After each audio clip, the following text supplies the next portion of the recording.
రక్షణ సువార్తలో మొదటి భాగము దేవుని రాజ్యం. ఆ రాజ్యానికి సంబంధించినటువంటి అనేకమైన విషయాలు మనం గత కాలంలో నేర్చుకుంటూ వచ్చాం. అవన్నీ కూడా జేసీసీ ఆన్లైన్ బైబిల్ క్లాసెస్ అనే దాంట్లో నీట్‌గా అవి అప్‌లోడ్ చేయబడుతూ ఉంటున్నాయి. మధ్య మధ్యలో ఎవరైనా ఎక్కువ ఎపిసోడ్స్ జరుగుతున్నాయి, ఎక్కువ భాగాలు జరుగుతున్నాయి గనక ఇప్పటికే 100 భాగాలు పైన అయిపోయాయి గనక ఎక్కడైనా లింక్ మిస్ అయింది అనుకున్నటువంటి వాళ్ళు, మర్చిపోయాం అనుకున్నటువంటి వాళ్ళు మళ్ళీ మళ్ళీ వాటిని చూస్తూ ఉండండి. చూసి వాటిని చక్కగా నోట్ చేసుకొని లింక్స్ మిస్ అవ్వకుండా ఉండేటటువంటి ప్రయత్నం చేయండి. అలా చేస్తే తప్ప మనకు కంప్లీట్ పిక్చర్ అనేది అర్థం కాదు. ఓకే అండి. ఇది రక్షణకు సంబంధించినటువంటి విషయం. దాన్ని నిర్లక్ష్యం చేయకూడదు. దేవుని రాజ్యంలో అంతిమ విజయం అనేటటువంటి దానిలో భాగంగా అంతిమ విజయం మనం క్రీస్తు పొందినటువంటి మహిమను మనం పొందాలి. క్రీస్తు ప్రభుల వారు ఏ విధంగా మహిమ పొందుకున్నాడు అంటే తండ్రి అయిన దేవుడు అప్పగించిన ప్రతి పనిని సంపూర్ణముగా నెరవేర్చి దేవుడిని మహిమపరిచాడు అనే మాటను మనం చూడగలం. అలాగే మనము కూడా మహిమ పొందుట కొరకు అప్పగించబడిన పనులన్నింటినీ నెరవేర్చాలి. అప్పగించబడినటువంటి ప్రదేశము, రక్షణ పొందిన వారు కూడుకున్న ప్రదేశము, అది సంఘము. సంఘములో ఏ పనులను మనము చేయవలెను, ఆ పనుల వల్ల సంఘము క్షేమాభివృద్ధి ఎలా నొందుతుంది, మనం ఏ విధంగా దీవించబడతాము అన్నటువంటి విషయాల్ని ఒక్కొక్కటి నేర్చుకుంటూ వస్తున్నాం. ఇది రోమిలకు రాసిన పత్రిక 12వ అధ్యాయంలో 6వ వచనం నుండి 8వ వచనం వరకు ఉన్నటువంటి ఈ 3 వచనాలు ఉన్నటువంటి విషయాలను కూలంకషంగా మనం 1 by 1 నేర్చుకుంటూ వస్తున్నాం. ఈ క్రమంలోనే గత కాలంలో మనం నేర్చుకున్న విషయాలు ఏంటి? సంఘంలో సంఘస్థులు చేయవలసిన పనులలో ఎన్ని వరకు నేర్చుకున్నామండి ఇప్పుడు దాకా? ఎన్ని విషయాలు నేర్చుకున్నాం?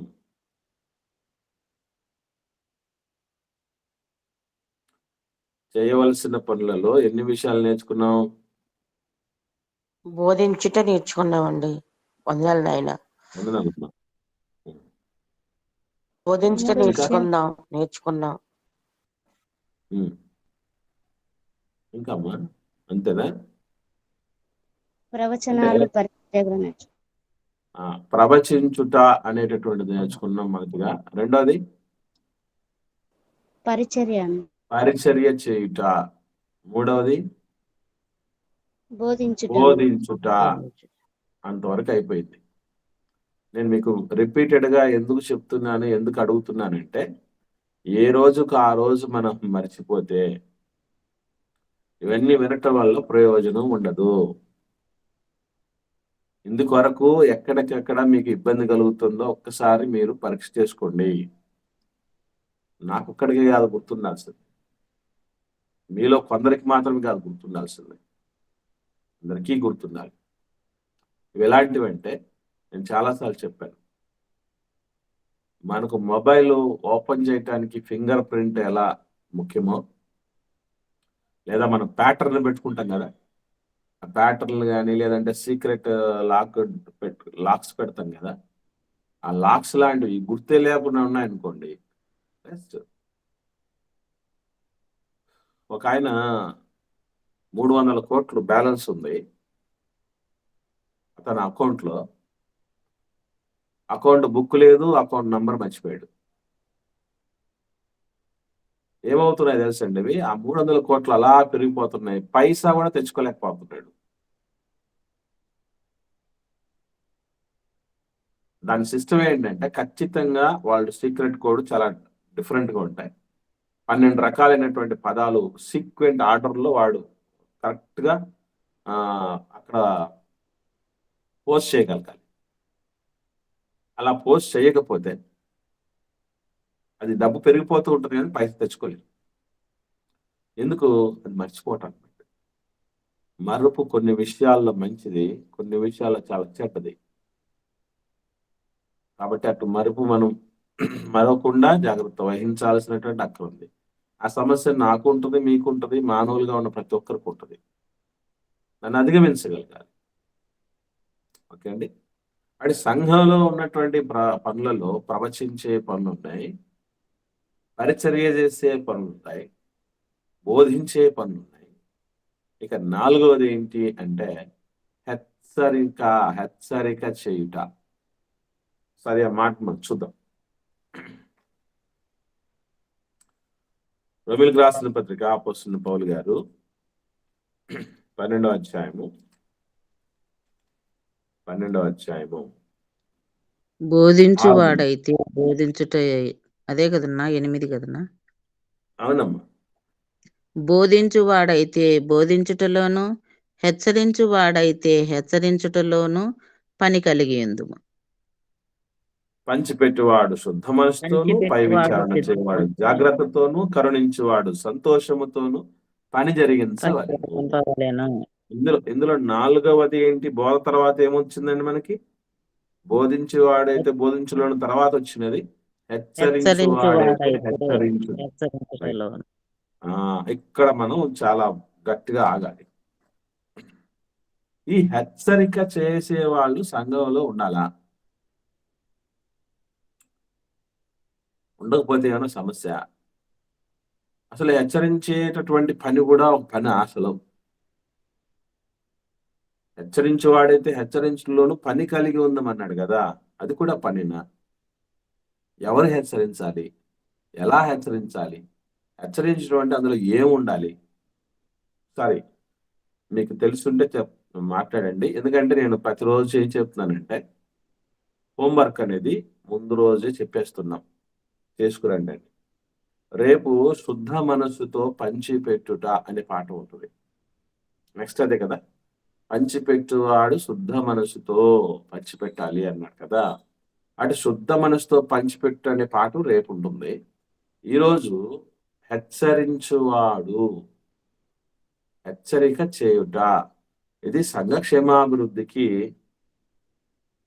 సరిపోతుందా? అవసరమేనా? అవసరం అనుకుంటే ఆ హెచ్చరిక చేయటంలో ఏముండాలి? ఎవరు హెచ్చరిక చేయటానికి అర్హత కలిగిన వాళ్ళు అనేటటువంటి విషయం. దీని వెనుక అంటే కొంచెం ఉన్నటువంటి ప్రమాదం కూడా ఒకటి ఉంది. దీని ద్వారా ఒక దుష్పరిణామం కూడా జరగటానికి కూడా అవకాశం ఉంది. ఇవన్నీ కూడా మనకు తెలియాలి. ఒకసారి ఈ హెచ్చరిక కోసం మాట్లాడండి. తెలిసిన వాళ్ళు ఈ హెచ్చరిక కోసం హెచ్చరించాలి నాయన. హెచ్చరించకపోతే బాగా దైవ సేవకుడు మన సంఘములో మరి విశ్వాసులు పొరపాటున ఏదైనా దేవునికి విరుద్ధమైన చేసినప్పుడు హెచ్చరించే బాధ్యత సేవకునికి ఉంది. మన ఖండించి బుద్ధి చెప్పి హెచ్చరించమన్నాడు కదండి. ఒక చిన్న విషయం అమ్మా, వెరీ గుడ్, మంచి మాట చెప్పారు. ఇప్పుడు హెచ్చరించడం అనేది కేవలం సేవకుడు మాత్రమే చేయాలా? విశ్వాసులలో, పెద్దలలో, అనుభవజ్ఞులలో అలాంటి వాళ్ళు ఎవరన్నా చేయకూడదా? ఆయన అనుభవజ్ఞులు పెద్దవారు చేయొచ్చు. ఎందుకంటే ఒక అగ్నిలోంచి లాగినట్లుగా చేయమన్నారు కదా, చేయొచ్చండి. రైట్. సో దీనికి సంబంధించి చాలా చాలా ఉన్నాయండి మనకి. అంటే మనం ఇప్పటి వరకు తెలుసుకున్నటువంటి విషయాలు, వీటిని నేను ధ్యానిస్తున్నప్పుడు, నేర్చుకుంటూ ఉంటున్నప్పుడు ఇన్ని విషయాలు తెలియకుండానే ఎంత సమయం మనం వృధా పరుచుకున్నామని నాకు బాధ కలిగింది. ఇక మీద ఇలాంటి పని ఎప్పుడు చేయకూడదని కూడా అనిపించింది. మీకు కూడా ఇవి విన్న తర్వాత అలాగే అనిపిస్తూ ఉంటాయి. ఇంకా ఎవరన్నా మాట్లాడండి. అమ్మమ్మ గారు వారికి తెలిసినటువంటి విషయాలు చక్కగా పంచుకోవటం జరిగింది. ఇంకా ఎవరన్నా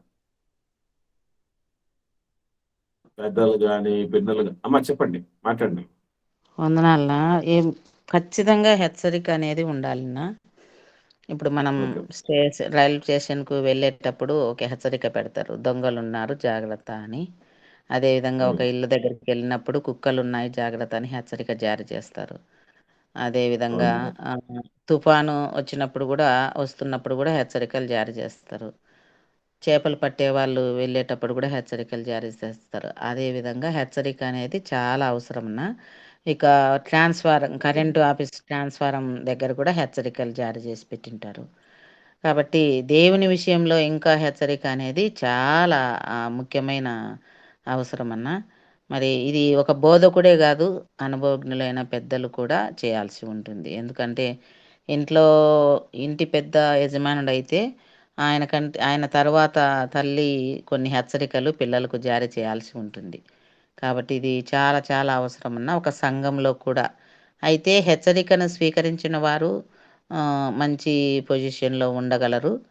ఒక స్కూల్లో టీచర్ హెచ్చరికలను కూడా పాటించిన పిల్లలు మంచిగా పైకొచ్చి ఒక పొజిషన్లో ఉన్నవారు చాలామంది ఉంటున్నారు ఇప్పుడు. హెచ్చరికలకు లోబడని వారేంటంటే చాలామంది ఫెయిల్ అయిపోయిన వారు ఉంటున్నారు. కాబట్టి హెచ్చరిక అనేది ఒక దైవ సేవకుడే కాదు, సంఘంలో ఉన్న పెద్దలు కూడా హెచ్చరిక చేయటానికి దేవుడు అవకాశం ఇచ్చాడు. అయితే హెచ్చరిక చేసే ముందు మనము వాటిని పాటిస్తున్నామా లేదా, ఇతరులకు చెప్పేటప్పుడు మనం అవి కలిగి ఉన్నామా లేదా అని చూసుకొని జాగ్రత్త కలిగి హెచ్చరించడము ఉంటుంది. సపోజ్ ఉదాహరణకు నేను సినిమాలు చూస్తూ ఇతరులను చూడొద్దు అని చెప్పడము అది హెచ్చరిక. నిన్ను సరిదిద్దుకో ముందు అని మిగతా వాళ్ళు మళ్ళీ నన్నే హెచ్చరించకూడదు. అలా కాకుండా నేను జాగ్రత్త కలిగి ఇతరులను హెచ్చరించే విధంగా ఉండాలన్న హెచ్చరికలంటే. ఇది నాకు తెలిసిన వరకు. వెరీ గుడ్, వెరీ గుడ్ అమ్మా, వెరీ గుడ్. మంచి విషయాలు పంచుకున్నారు. ఇంకెవరన్నా ఉన్నారండి? అన్నారు తల్లి. వీళ్ళిద్దరు చెప్పింది కాకుండా ఏమన్నా ఉంటే చెప్తాను. అన్నా కాపరి పెద్దలే కాకుండా విశ్వాసులు ఒకరికొకరు హెచ్చరించుకోవచ్చున. ఏంటంటే ఒక వారం సంఘంకి వచ్చి ఒక వారం రాకున్నప్పటికీ లాస్ట్ వీక్ రాలేదు తప్పకుండా రండి అనేసి అట్లా కూడా హెచ్చరించుకోవచ్చున. గుడ్, వెరీ గుడ్ అమ్మా, మంచి మాట చెప్పారు. ఇంకా వందనాలు అయ్య గారు. అమ్మ వందనాలు, చెప్పండి. మా సంఘంలో అయితే చాలా విషయాల్లో నేనే తీసుకుంటానండి.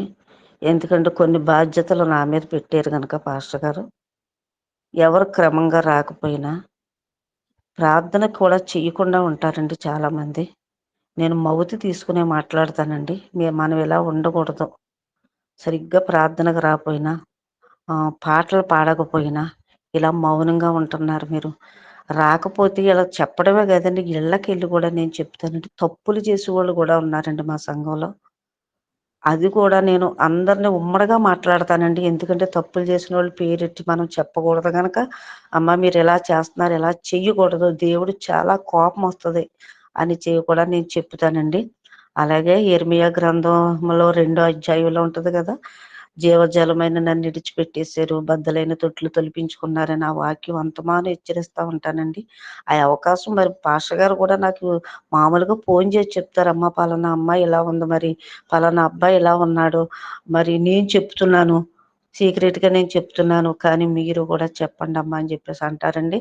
నేను ఆ విషయంలో అయితే చాలా శ్రద్ధ తీసుకుంటానండి. ఆ విషయంలో వెనక్కైతే జంకనండి. నేను మామూలుగా మాట్లాడతానండి, హెచ్చరిస్తానండి, వాళ్ళకి కొంచెం ఎవరైనా చెప్తానండి. ఇళ్ళకి వెళ్ళి కూడా బోధించి చెప్తానమ్మా ఇలా ఉండాలి, ఇలా ఉండాలనండి. అలాగే వినకుండా ఒక ఆమె అయితే మరి చాలా రివర్స్ అయిందండి. రివర్స్ అయిన అమ్మాయి గురించి మేము అందరం ప్రార్థన చేసాం. మళ్ళీ క్రమంగా వస్తుందండి అమ్మాయి. ఇది చాలా ముఖ్యమైన పని అండి. ఎవరైనా అనుభవీలు చేయాలి, కానీ చేసేటప్పుడు అది మట్టుకు నేను చేయనండి. ఆదివారం కానీ ఎప్పుడైనా సరేనండి, అది ఎట్టి పరిస్థితుల్లో కూడా, ఎంత ప్రాణం మీదకి వచ్చినప్పుడు కూడా ఆదివారం సన్నిధి అనేది నా జీవితంలో ఇంతవరకు నేను మానలేదండి. అందుకని నేను ఎవరికైనా చెప్పగలనండి. నేను చెప్తాను అయ్య గారు. రైట్, వెరీ గుడ్ అమ్మా, వెరీ గుడ్. మంచి విషయాలు చెప్పారు. ఇక్కడ ప్రాముఖ్యంగా హెచ్చరిక చేయటం అనేటటువంటిది ఇటు సంఘ బోధకులు కావచ్చు, సంఘంలో పెద్దలు అనుభవజ్ఞులు కావచ్చు, సాటి విశ్వాసులు కావచ్చు, ఎవరైనా చేయవచ్చు. అయితే ఇక్కడ 2 కండిషన్స్ ఉన్నాయి. అది చాలా ప్రధానమైనది. అందులో ఒకటి బయటకు వచ్చేసింది, మీ ద్వారానే బయటకు వచ్చింది. ఏమిటది అంటే మాదిరి కలిగి హెచ్చరించడం. That is the most important quality. చాలా చాలా ప్రాముఖ్యమైనటువంటి లక్షణం, గుణం అది. ఎందుకంటే ప్రేమ పెళ్లి చేసుకున్నటువంటి వ్యక్తి ప్రేమ పెళ్లి మంచిది కాదురా, చేసుకోకండిరా అంటే నేను అనుభవం మీద చెప్తున్నాను అన్నా కూడా వినరు కదా. మరి మంచిది కాదు నువ్వేందుకు చేసుకున్నావు అంటారు. అంటే మనం హెచ్చరించడానికి వెళ్తే రివర్స్ గా మనకే ఆ హెచ్చరికలు వస్తాయి. చాలా ఉన్నాయి. వ్యభిచరించద్దు అని హెచ్చరించాలి అంటే ముందు తాను వ్యభిచరించకుండా ఉండాలి. డబ్బు మీద నీకు మక్కువ పిచ్చి వద్దు, డబ్బు పిచ్చి వద్దు అని చెప్పాలంటే తనకు లేకుండా ఉండాలి. ఉండి చెప్తేనే అది ప్రభావవంతం అవుతుంది. అట్లాగే సంఘానికి రెగ్యులర్ గా వస్తూనే సిస్టర్ చెప్పారు, కుమారి సిస్టర్ ఏనండి మీ పేరు? అవునయ్య గారు, కుమారి అండి. కుమారి అమ్మ గారు ఒక మంచి మాట చెప్పారు మనతో. నేను సంఘానికి ఇప్పటిదాకా ఒక్కరోజు మానలేదు. మానని వాళ్ళే గట్టిగా పిలవగలరు. ఆ పిలుపు అందుకున్నవాడు అడ్డం మాట్లాడడానికి, ఎదురు మాట్లాడడానికి ఉండదు. ఏం ప్రశ్నిస్తారు? ఇక చేతనైతే వస్తారు, లేకుంటే పూర్తిగా దూరం అయిపోతారు. ఇది ఫస్ట్ క్వాలిటీ. అంటే సంఘములో పాటించువారు ఎప్పుడైతే ఎక్కడైతే ఎక్కువగా ఉంటారో ఖచ్చితంగా వారికి ఒక పవర్ తెలియకుండానే ఉంటుంది. సంఘం వాళ్ళను మాటను సరసావహించే వాళ్ళు ఉంటారు. అలాంటి వాళ్ళకు దేవుడి యొక్క నడిపింపు కానీ, కృప కానీ, బలం ఇచ్చే పరిస్థితి కానీ అన్నీ ఉంటాయి. అసలు వాళ్ళకి మామూలు ఉండరండి. ఇక తిరుగు లేనటువంటి తత్వం ఉంటుంది వాళ్ళకి. అంటే హెచ్చరించటం అంటే అది పాటించి హెచ్చరించాలి. ఇప్పుడు మిమ్మల్ని గుర్తుపెట్టుకోండి అని నేను చెప్తున్నాను, నాకే గుర్తుండకపోతే ముందు నువ్వు గుర్తుపెట్టుకో అంటారా? అందరా? తెలియాలి కదా, దేవుడి వాక్యం తెలియాలి కదండి, దేవుడి వాక్యపు లోతులు అర్థం కావాలి కదండి అని నేను అంటున్నానంటే ముందు నాకు ఆ లోతు తెలిసి ఉండాలి కదండి. మోస్ట్ ఇంపార్టెంట్ థింగ్ అది అందరం కలిగి ఉండాల్సిందే. రెండవది, ఇప్పటిదాకా డిస్కషన్ లో అది కూడా బయటపడుతుందేమో అని చూశాను, పడలేదు. అది కూడా పడి ఉంటే ఈరోజు పాఠం అయిపోయింది. ఏమండి ఎలా మరి ఏంటది అని గమనిస్తే బైబిల్ గ్రంథంలో ఈ హెచ్చరికల కోసమే ఒక స్పెసిఫైడ్ పర్సన్ ఉన్నాడు. దీని కొరకే ప్రత్యేకించబడినటువంటి వ్యక్తి కొత్త నిబంధనలో చెప్పబడ్డాడు. ఎవరికైనా గుర్తొచ్చిందా? ఎవరికైనా గుర్తొచ్చిందా పేరు? బర్నబా గారు అన్న. వెరీ గుడ్, వందనాలు సిస్టర్. బర్నబా గారు. బాప్తిస్మిచ్చే యోహాను. బర్నబా గారి కోసం ఎప్పుడైతే మనం అంటే క్లారిటీగా స్పష్టంగా బర్నబా గారి కోసం చెప్పబడిన బిరుదే ఉంది నాయన. అందుకోసం మనం ఇక్కడ ఆలోచన చేద్దాం. ఇక్కడ గమనించండి, బర్నబా గారి కోసం ఎప్పుడైతే మనం ఆలోచన చేస్తామో ఆ రెండో పాయింట్ ఒకటి బయటపడిపోతుంది. 2 లక్షణాలు ఉండాలి, 2 గుణాలు ఉండాలని చెప్పాం కదా, ఆ రెండో గుణం కూడా బయటపడిపోతుంది. ఇది నేను పూర్తిగా హెచ్చరించారు కదా అమ్మా. పౌలు గారు పేతురు గారిని కూడా హెచ్చరించారు కదా. అది ఓకే అమ్మా, అవన్నీ చాలా జరిగాయమ్మా. కాకపోతే ఖచ్చితంగా పూర్తిగా హెచ్చరిక పుత్రుడు అన్న పేరుతో ఉన్నటువంటి వ్యక్తి కోసం ఆలోచన చేస్తున్నాం. మిగతా వాళ్ళు డైవర్ట్ అవ్వకండి, మిగతా వ్యక్తుల దగ్గరికి వెళ్ళకండి. బర్నబా గారి దగ్గర ఆలోచన చేద్దాం. ఆలోచన చేసి ఆయనకు మాత్రం రాయబడింది లేనా? అదేనమ్మా, దానికోసం చెప్తున్నా నేను. మిగతా వాళ్ళు కూడా చేశారు, కాదని చెప్పలేదు. హెచ్చరికలు అందరూ చేశారు. యేసుప్రభులు వారు చేశారు, మిగతా పౌలు గారు చేశారు, అపొస్తలులందరూ చేశారు, అందరూ హెచ్చరించారు. అది వేరే సంగతి. ఇక్కడ పర్టికులర్ గా బర్నబా గారి కోసం చెప్పబడినటువంటి పేరు హెచ్చరిక పుత్రుడు అని. అయితే ఆయనను ఎప్పుడైతే మనం ధ్యానించడం మొదలు పెడతామో ఖచ్చితంగా రెండో క్వాలిటీ కూడా బయటపడుతుంది. నేనేం చెప్పను, సందర్భాలు మాత్రమే చూపిస్తాను.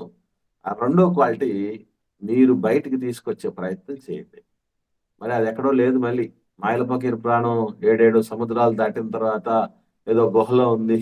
ఆ గుహలో ఒక పంజరంలో చిలకలో ఉంది. అట్లేం లేదు ఇక్కడ.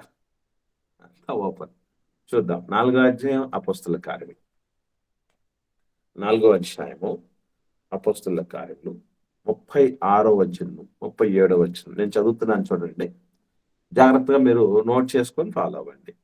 అపోస్తుల కార్యములు 4వ అధ్యాయం 36, 37 వచనాలు. కుప్రలో పుట్టిన లేవీయుడకు యోసేపు అను ఒకడుండెను. యాక్చువల్లీ బర్నబా గారి యొక్క అసలు పేరు ఏం పేరు? యోసేపున యోసేపు. యోసేపు అనే పేరు. ఆయన పేరు యోసేపు. యాక్చువల్లీ యోసేపు అనేటటువంటి ఒక ఆయన ఉన్నాడు. ఇతనికి అపోస్తలులు హెచ్చరిక పుత్రుడు అను అర్థమిచ్చు బర్నబా అను పేరు పెట్టి ఉండేది. చూడండి, అంటే వారసత్వం కొనసాగుతుంది అనిపిస్తుంది నాకు అపోస్తలులను చూస్తే. ఏం వారసత్వం? యేసు ప్రభుల వారు కూడా తన దగ్గరకు వచ్చినటువంటి శిష్యులకు పేర్లు పెట్టాడు. గుర్తొచ్చిందా మీకు? సీమోన్ గారికి ఏం పేరు పెట్టాడు? పేతురు అన్నాడు. పేతురు అని పెట్టారు. సీమోన్ గారికి పేతురు అని పేరు పెట్టాడు. అలాగే యోహాను, యాకోబులు అనేటువంటి ఇద్దరు అన్నదమ్ములకు జబదయి కుమారులు వాళ్ళిద్దరికి బోయనేర్గెసు అంటే ఉరిమెడివారు అని పేరు పెట్టాడు. ఇలా ఒక్కొక్కరికి అలా పేర్లు వాళ్ళ యొక్క ప్రత్యేకతలను బట్టి పేరు పెట్టినట్టు వీళ్ళు కూడా యేసు ప్రభు వారసత్వాన్ని అలా కొనసాగింపజేస్తూ పేర్లు పెట్టారు. మనం కూడా సంఘంలో కొంతమంది పెద్దవాళ్ళు వాళ్ళ పేర్లు పెడుతూ ఉంటాం కదా, వాళ్ళకి అట్లా పేర్లు పెడుతూ ఉంటాం. మంచిది అది. వీళ్ళు అపోస్తలు బర్నబా అంటే హెచ్చరిక పుత్రుడు అని అర్థం ఇచ్చేటటువంటి పేరు పెట్టారంటే ఊరికి పెడతారా? అందరికీ పెట్టలేదే ఆ పేరు. అంటే సార్థక నామధేయుడు అన్నమాట. ఎలా సార్థకుడో ఒకసారి చూద్దాం. ఇతడు భూమి గలవాడే ఉండి దానిని అమ్మి దాన్ని వెలతెచ్చి అపోస్తలుల పాదముల యొద్ద పెట్టెను. Role model. అర్థమైందా? రోల్ మోడల్ గా ఉండాలి, మాదిరిగా ఉండి హెచ్చరించాలని మాట చెప్పారే, అదో ఇక్కడ మొదటి మాదిరి వచ్చేస్తుంది. ఏమిటది? దేవుడి కోసం ఇవ్వండి ఇవ్వండి ఇవ్వండి అని చెప్పేవాడు ముందు ఏం చేయాలి? ఇచ్చుండాలి. నిన్నటి దినాన్న మా సంఘంలో నేను ఒక అనౌన్స్మెంట్ చేశాను. అమ్మా ఉన్నారా? జాయిన్ అయినారా సంఘం పిల్లలు? వందనాలు తల్లి. ఏం అనౌన్స్ చేశాను చెప్పమ్మా? విషయంలో జీతంలో 12% సంఘానికి ఇస్తానని చెప్పినాను. అంటే 12 అంటే ఎక్కడెంత అమ్మా? 77,000 జీతం అయితే అది కాదు తల్లి, అది 2 సంఘాలు ఉన్నాయి కదా. 2 సంఘాలు ఉంటే ఒక సంఘంలో 6%, శంకరాపురంలో 6%, ఒక సంఘంలో 6%. వచ్చే మాసం నుంచి నేను ఇస్తానని చెప్పాను. సాక్ష్యం అక్కడ విన్నటువంటి వాళ్ళు సాక్ష్యం ఒక బిడ్డ చెప్పడం జరిగింది.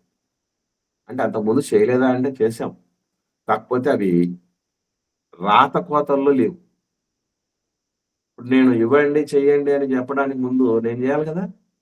అందుకే ఇంకో మాట కూడా చెప్పాను, నాకు మే మాసంలో ఇంక్రిమెంట్ వస్తుంది. ప్రతి సంవత్సరం మే మాసంలో, అది కూడా చెప్పాను కదమ్మా. మే మాసంలో ఇంక్రిమెంట్ వస్తుంది. మే మాసంలో ఇంక్రిమెంట్ వస్తే ఎంత పెరుగుతుందో అంత వచ్చే శాలరీలో 6% దండు అనే ప్రాంతంలో మాకు సంఘం ఉంది. శంకరాపురంలో సంఘం ఉంది. అక్కడ ఒక 6% ప్రతి మాసం అందజేస్తానని చెప్పాను. దాదాపు 4,600 అక్కడ, 4,600 ఇక్కడ. 9,200 చిల్లర నేను ఇస్తానని సభాముఖంగా పబ్లిక్గా అక్కడ చెప్పారు. మీతో కూడా ఎందుకు చెప్తున్నానంటే, ముందు మందకు మాదిరిగా ఉండవలసింది కాపరే.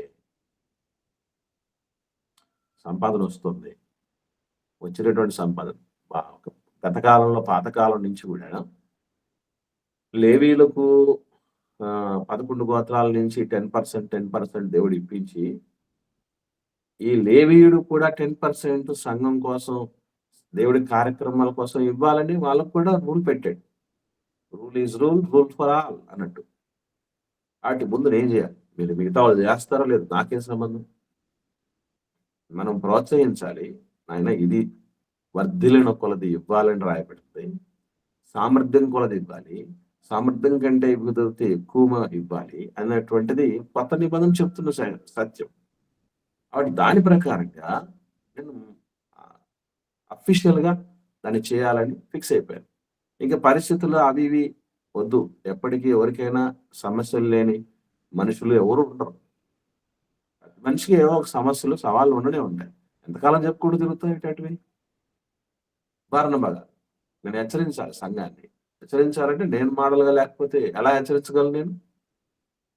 ఈయన కూడా ఇదిగో దేవుడి మీద ప్రేమ, నేను చాలాసార్లు చెప్తూ ఉంటాను సంఘానికి, దేవుడి మీద ప్రేమ ఉందంటే గుర్తుపెట్టుకోండి, సంపాదనను ఖర్చు ఎక్కువ పెడతారు. అంతే కదా. ఇప్పుడు పిల్లలకి ఎక్కువ ఖర్చు పెడతాం, ఎందుకు చెప్పండి? మన పిల్లలకు మనం ఎక్కువ ఖర్చు పెడతాం, పెట్టమా? ప్రేమ ఉంది కానీ ఇక్కడ మీద. That's it. మరి దేవుడి మీద ప్రేమ ఉందంటే ఏం ఖర్చు చేస్తున్నాను? మనం ఏం ఖర్చు చేస్తున్నావు? నీ సంఘాలలో నువ్వు ఏం ఖర్చు చేస్తున్నావు? నా సంఘంలో నేనేం ఖర్చు చేస్తున్నాను? అక్కడ తెలిసిపోద్ది. అందుకే కానుకల పాత్ర కరమును తాకంగా అనే ఒక పాట ఉంది, అది వినండి. ఇప్పుడు ఏదైతే మధ్య మధ్యలో ఏదైతే చెప్తూ ఉంటామో ఆ పాటలు నోట్ చేసుకొని ఒకసారి విని చూడండి. గుండె దడ వెళ్ళిపోద్ది ఆ పాట. కానుకల పాత్ర కరమును తాకంగా కలువరి ప్రేమను కొలవేసి నీవు పడు ప్రేమ నొలకించు పెదవులనే కాక కనబరచుము నీ ప్రేమ కానుక రూపమున అని రాశారు. ప్రేమను రచించే పెదవులు ఈజీగా దేవుడి దగ్గర ఏం ఖర్చే ఉందండి? దాంట్లో ఖర్చే ఉంది. కాబట్టి ప్రేమ కానుక రూపంలో నువ్వు కనబరచు. మరి ఎంత ప్రేమ ఉందో. ఒక స్త్రీ అచ్చ జటామాంసి తీసుకొని వచ్చింది, మిక్కిలి 300 దేనారములకు దాన్ని అమ్మచ్చట. అంత విలువ చేసేది ప్రభువు తల మీద పోసేసింది అంటే దట్ ఈస్ ట్రూ లవ్. ప్రేమకు అంత వెలగలిగిన దాన్ని తీసుకొచ్చేసింది. జీవనం అంతా ఇచ్చినామని చెప్పాడు ప్రభు, అంతే తప్ప నీకు నాకు ఉన్నదానిలో కొంచెం ఏదో కుదిరిందో అనిపించిందో మిగిలిందో పడేసినటువంటి వాళ్ళు చెప్పలేదే. కాబట్టి గుర్తుపెట్టుకోండి, ముఖ్యంగా మాదిరి ఎక్కడ ఉండాలి అంటే ఆర్థిక పరమైన విషయాల్లో మాదిరి ఉండాలి. మీరు అందరు తీసుకొచ్చి నాకు ఇవ్వమని నేను చెప్పట్లేదు. మీ సంఘాల్లో మీరెక్కడైతే వర్ధిల్లుతున్నారో, పెంచబడుతున్నారో, పుట్టారో, ఆత్మీయంగా ఎదుగుతున్నారో అక్కడ చేయండి. నాకు అప్పగించబడిన బిడ్డలు, నా సంఘ బిడ్డలు నాకు చేస్తారు. మీరు మీకున్న చోట చేసుకోండి. అది ముఖ్యమైనది. అది హెచ్చరిక మనం పొందుకోవాల్సిందే. ఇంకా మీరు గమనించగలిగితే 2వ లక్షణం అని చెప్పామే, అందులో హెచ్చరిక పుత్రుడు దగ్గర ఏమైనా ఫుట్ నోట్ ఉందా? ఉంది. 2వ లక్షణం వచ్చేసింది. ఎవరన్నా ఏమైనా కొంచెం స్ట్రైక్ అయ్యి చెప్తారేమో అని ఇప్పుడు దాకా చూసా. హెచ్చరికలు ఏముండాలి? మీరు మధ్యలో మాట్లాడుతున్నారు. గుర్తుపట్టారమ్మా? గుర్తుపెట్టారా? పట్టన్నా గుడ్. గుర్తుపెడితే నో ప్రాబ్లం. సూపర్. మీరు ఎక్సలెంట్. ఇక్కడ గమనించండి, హెచ్చరించటంలో ఏముండాలి? ఉండాలండి. మనం అందరూ హెచ్చరించేటప్పుడు ఏమి లేకుండా హెచ్చరిస్తామంటే ఆదరణ లేకుండా హెచ్చరిస్తాం. అందుకే ఎదుటోడికి ఏమనిపిస్తుంది అంటే మమ్మల్ని బాధ పెడుతున్నారు, మమ్మల్ని టార్గెట్ చేస్తున్నారు, మమ్మల్ని కించపరుస్తున్నారు, మమ్మల్ని అవమానపరుస్తున్నారు అనే భావన కలుగుతుంది. అది లేకుండా జాగ్రత్త పడాలి. అర్థమవుతుందా? చెప్పాలంటే హెచ్చరికకు ఆదరణకు క్వైట్ ఆపోజిట్ ఉందినా. కాదు మామూలుగా మనకు అలా అనిపిస్తుంది కానీ అదే అన్న ఇప్పుడు అదే అనుకుంటున్నాను. హెచ్చరిక ఖచ్చితంగా వేరు, ఆదరణ అలా వేరు. అనిపిస్తుందమ్మా. కాకపోతే ఆదరించటములోని హెచ్చరిక, హెచ్చరించటంలోని ఆదరణ రెండు మిళితం చేశారు. దేవుడికి ఉన్నటువంటి దైవ గుణానికి ఉన్నటువంటి ప్రత్యేకత ఏంటో చెప్పమంటారా? చిన్న ఎగ్జాంపుల్ చెప్తా బాగా అర్థం కావటానికి. ఇదే కాదు, చాలా చోట్ల మనకి ఇలా అనిపిస్తాయి. చిన్న ఎగ్జాంపుల్ చెప్తాను మీకు అర్థం కావటానికి. దేవుడు దహించు అగ్ని అని రాయబడింది. తెలుసు కదండి? తెలుసు కదా అందరికీ? తెలుసు నాయన. దేవుడు అత్యంత కృప కలిగిన వాడు, కరుణ సంపన్నుడు, ప్రేమ కలిగిన వాడు, క్షమించుటకు సిద్ధమైన దేవుడు అని కూడా రాసిండు. అసలు ఈ దహించు అగ్ని అన్నదానికి ఈ క్షమాగుణ సుగుణాకరుడు అనేది ఏమైనా సంబంధం ఉందా? ఏమైనా సంబంధం ఉందండి? అంటే ఇట్లాంటివే చాలా ఉంటాయి. చాలా చాలా విషయాలు మనం గమనించగలిగితే. ఇంకోటి, యేసుప్రభు వారు ఎలా వచ్చాడని రాయబడిందండి? శరీరధారి అయి తర్వాత ఏమన్నాడు? కృపా సత్య కృపా సంపూర్ణ. సంపూర్ణంగా వచ్చాడు. అసలు కృపకి సత్యానికి అస్సలు లింక్ ఉండదు, తెలుసా మీకు? కృపకి సత్యానికి సంబంధం ఉండదు, వైట్ ఆపోజిట్ ఇవి. సత్యం ఏముంటుంది తెలుసా? తప్పు చేస్తే శిక్షించు అంటది. సత్యం ఏంటి? ఏమంటది? నేరం చేస్తే శిక్షించాల్సిందే. కృప ఏమంటది? నేరం చేసినా క్షమించాల్సిందే. నేరం చేస్తే శిక్షించమని సత్యం చెప్తే, నేరం చేస్తే క్షమించమని కృప చెప్తుంది. Right opposite. ఇవి రెండు కలగలిసిన వాడిగా ప్రభు వచ్చాడు.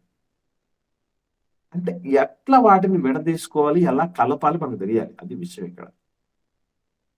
మనల్ని రక్షించటానికి యేసు ప్రభు కృపను వాడాడు. రక్షించబడిన తర్వాత రక్షించబడిన వారు సత్యంలో బతకాలి. Got the point? అర్థమైంద విషయం? మళ్ళీ మళ్ళీ మళ్ళీ మనల్ని అందరినీ రక్షించుకోవటానికి దేవుడి కృప అవసరం. రక్షించబడిన వాడు నడవడానికి, నడవడికలో ఎదగటానికి, బ్రతుకులో ముందుకు సాగటానికి సత్యంను అనుసరించి బతకాలి. రెండు కావాలి. రక్షించబడడానికి కృప కావాలి, రక్షించబడిన తర్వాత ఎదగటానికి సత్యమును అనుసరించి జీవించాలి. రెండు కావాలి.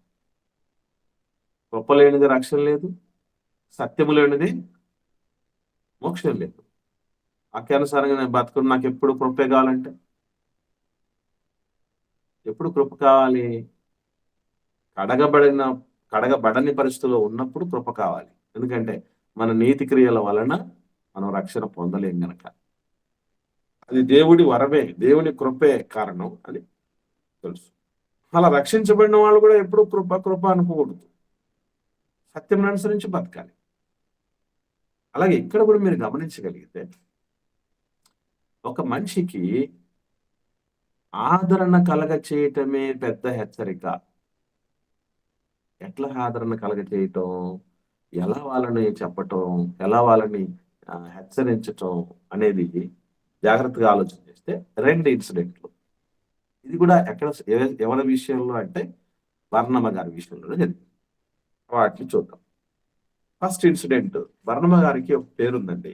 ఈ పేరుతో పాటు అంటే బేసికలీ అపోస్తలుల్లో పేరు పెడితే, ఆ తర్వాత వాళ్ళ వారసత్వాన్ని అందిపుచ్చుకున్నటువంటి కొందరు బైబిల్ పండితులు కూడా ఏం పెట్టారంటే ద కింగ్ మేకర్ అని పేరు. అంటే is not a king, but is more than king, is a king maker. అంటే రాజును తయారు చేసేవాడు. కింగ్ మేకర్ అంటే ఏంటి అర్థం? రాజును తయారు చేసేవాడు. రాజు గొప్పవాడా? రాజును తయారు చేసేవాడు గొప్పవాడు? మీరు చెప్పండి. తయారు చేసినారే అంతే.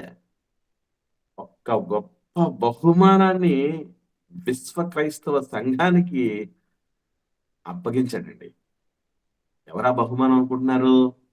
పౌలు గారు. పౌలు గారండి. పౌలు గారిని. పౌలు గారనే బహుమానం విశ్వ క్రైస్తవ్యానికి పరిచయం ఏంటంటే అది బర్నబా గారి చలువ. ఎలాగనుకుంటున్నారా? 9వ అధ్యాయంకి వద్దాం,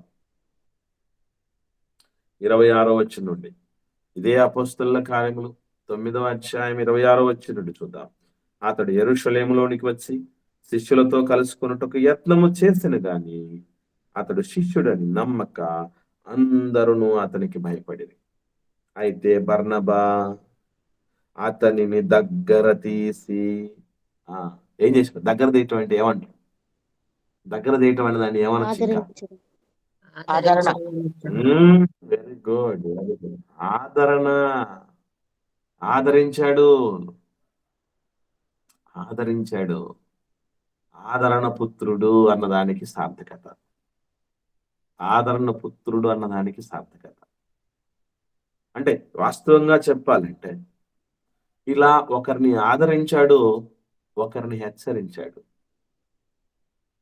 అంటే ఒకే వ్యక్తిని హెచ్చరించాలి, ఒకే వ్యక్తిని ఆదరించాలని కూడా కాదు. వాస్తవంగా కొంతమందిని ఇప్పుడు వ్యసనాలకు బానిస అయిపోయారండి. వ్యసనాలకు బానిస అయిపోయినటువంటి వ్యక్తిని మనం మంచిగా ఆదరణ కలిగే విధంగా హెచ్చరించాలి. ఎట్లా ఉంటున్నావు అసలు? ఒకప్పుడు నిన్ను చూసే ఆమె వచ్చింది, భక్తి జీవితంలోనికి నిన్ను చూసి వచ్చాం, నువ్వే మా రోల్ మోడల్. అలాంటిది నిన్ను ఇలా చూస్తూ అంటే నాకు చాలా బాధగా ఉంది. వద్దు, మాలాంటి వాళ్ళని అనేకులను నువ్వు ఇలా దేవుడిలోకి తీసుకురావాలి, స్ఫూర్తివంతంగా చేయాలి కదా. వద్దు సోదరా. ఇందులో ఆదరణ ఉంది, హెచ్చరిక ఉంది. రెండు ఉన్నాయా లేవా? అన్నయ్య బాబు. అలాంటి విషయాలు అందజేయాలి తప్ప నువ్వు ఏం నేర్చుకున్నావు, ఎంతకాలం అయింది బైబిల్ తెలిసి, ఎన్ని మాటలు చెప్పావు వేదికెక్కి, సిగ్గు శరం లేకుండా, బుద్ధి జ్ఞానం లేకుండా ఈ పాడుకోలేంట్రా, పోతా నువ్వు. అలా కాదు హెచ్చరించాల్సింది, అలా కాదని. ఆ హెచ్చరికలోనే ఆదరణ. అరే నాకోసమే కదా చెప్తున్నాడు,